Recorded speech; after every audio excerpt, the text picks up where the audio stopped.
Most of what you hear about federal retirement sounds something like this. Work as long as you can so your first pension is as big as possible, and stay to 62 or maybe longer and you get a bigger check for life. But what if you're 57? You have around 30 years of service, about $1.1 million in your TSP, and you're not sure if you want to grind it out for 5 more years. What do you do then? This is what everybody says.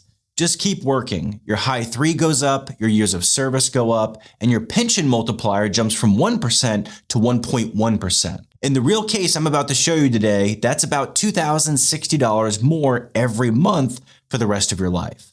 Now let's pretend you don't wait and you walk away at 57 instead. That's a very different trade between money and time. On paper, you give up roughly $1 million of extra salary and that bigger pension. In exchange for that, you get back 5 of your healthiest years to spend with your spouse, your kids, and your grandkids. So the numbers lean one way, and your actual life might lean another. The reality is a lot of federal employees in their late 50s are stuck right here. You don't want to retire too early and regret it. You also don't want to work 5 extra years you did not need.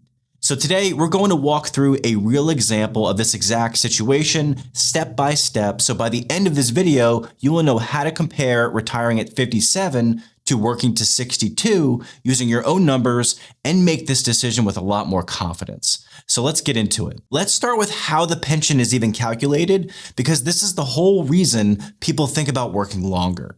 So under FERS, your pension is your high 3 average salary times your years of service times a multiplier. Your high 3 is just the average of your 3 highest years of pay. Now, for most people who retire before age 62, that multiplier will be 1%. But if you retire at age 62 or later with at least 20 years of service, that multiplier bumps up to 1.1%. Now, 1% versus 1.1%, that doesn't sound like much, but it's a tenth of a point. And that bump applies to every single year of service, and it's locked in for the rest of your life. So it adds up more than you think over time. This is the whole reason that voice in your head keeps saying, maybe I should just work a few more years.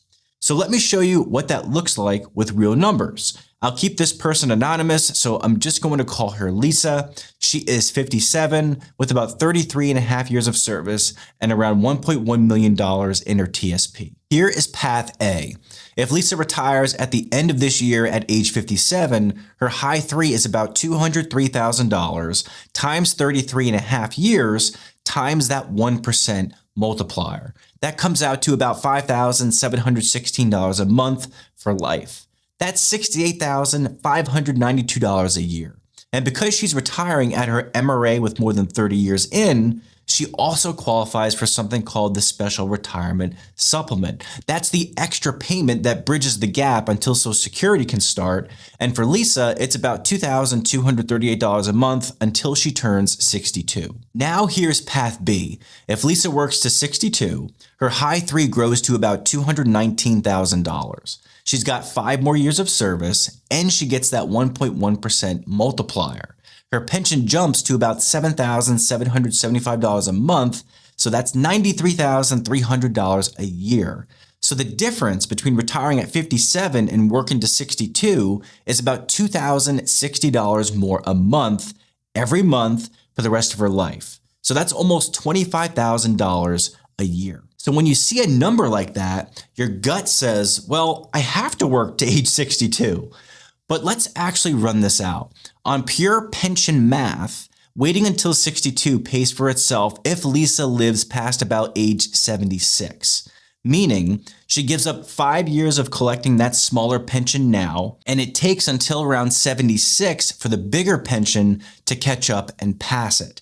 After that, every year is a net gain. But here's what that math leaves out.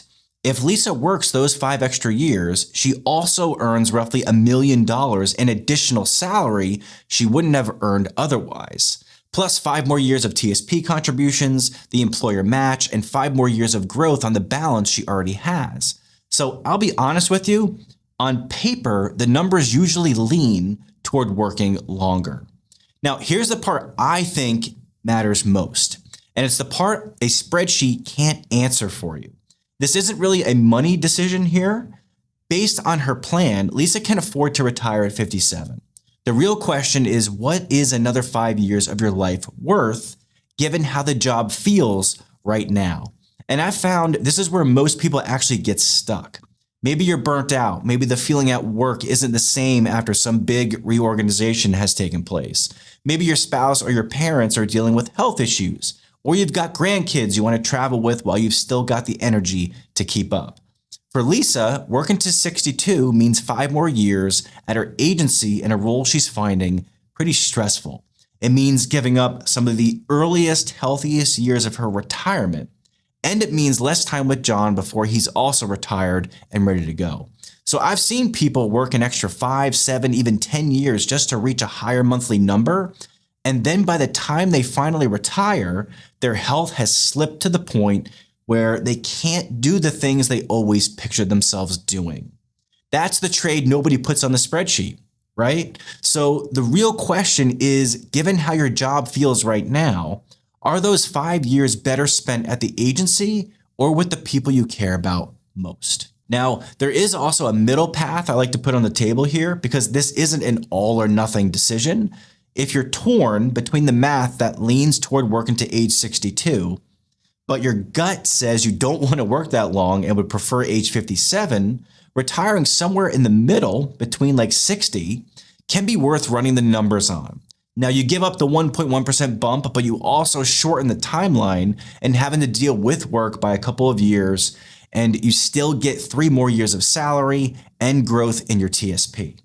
Now, there's no right or wrong answer here, of course. The point is to see all of it laid out. So think about the bigger pension, the years you give back to yourself, and the middle ground, then choose on purpose instead of just by default. Okay, so here are the 3 things I want you to remember from this video. First, that 1.1% bump is real money, and it's not something to just wave off and overlook. Over a long retirement, it can add up to a meaningful amount. Second, run your actual numbers before you decide. If you retire at 57, what do you get from your pension and your special retirement supplement? And is there a gap you'll need to fill from your TSP until Social Security starts? If you work to 62, what does that look like? And is it worth the 5 years to you? Third, don't decide on the math alone. Think about your time, your energy, your health, and the people you want to spend your time with. The math is only half of the picture. So if you want help applying this to your own situation, click the link in the description for your free Federal Retirement Blueprint call and pick a time that works for you. We'll hop on a call, we'll walk through your numbers, and by the end of that phone call, you'll know what retiring at 57 actually looks like, what working to 62 looks like, and which one fits your life and your spouse actually want. So you can make this decision with confidence instead of just guessing. So thanks for watching, everyone. I appreciate you taking the time to watch the whole video. I'll see you in the next one.